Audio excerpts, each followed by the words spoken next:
ভাইয়া দেখো তো এখান থেকে কোন বোরকাটা পছন্দ হয়। বোন তোর বোরকা নেওয়া দরকার নাই, তোর জন্য আমি আগে থেকে বোরকা এনে রাখছি। এই নে তোর বোরকা। ঠিক আছে ভাইয়া, এটা আমি এখনই পরে আসতাছি। আসসালামু আলাইকুম আরাফাত ভাই।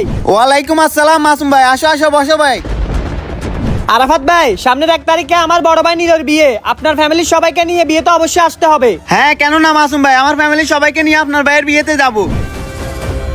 দেখো তো ভাইয়া আমাকে কেমন লাগতেছে। আরে আরাফাত ভাই, ও আপনার ছোট বোন না, ও এখন থেকে বোরকা পরতেছে। আরাফাত ভাই, ওর তো স্টাইল নষ্ট হয়ে যাচ্ছে। আরে মাসুম ভাই বোরকা। ভাইয়া দাঁড়ান, আমি ওনাকে বুঝাতেছি। ভাইয়া আপনি এখান থেকে একটা চকলেট নেন। ভাইয়া আপনি এই চকলেটটা কেন নিছেন? আরে ওটা তো খোলা নষ্ট হয়ে গেছে, তাই এটা নিছি। ভাইয়া আমরা যদি বোরকা দিয়ে পর্দা করি তাহলে খারাপ লোকগুলো আমাকে খারাপ নজরে দেখতে পারবে না। আরে এত অল্প বয়সে কিসের পর্দা? আমি যদি পর্দা না করি আমার ভাইকে জাহান্নামে জ্বালাবে, আর যারা আমাকে খারাপ নজরে দেখবে তাদেরকে জাহান্নামের আগুনে জ্বালাবে। প্রতিটি নারীর পর্দা করা ফরজ। ভিডিওটি ভালো লাগলে চ্যানেলটি সাবস্ক্রাইব করুন।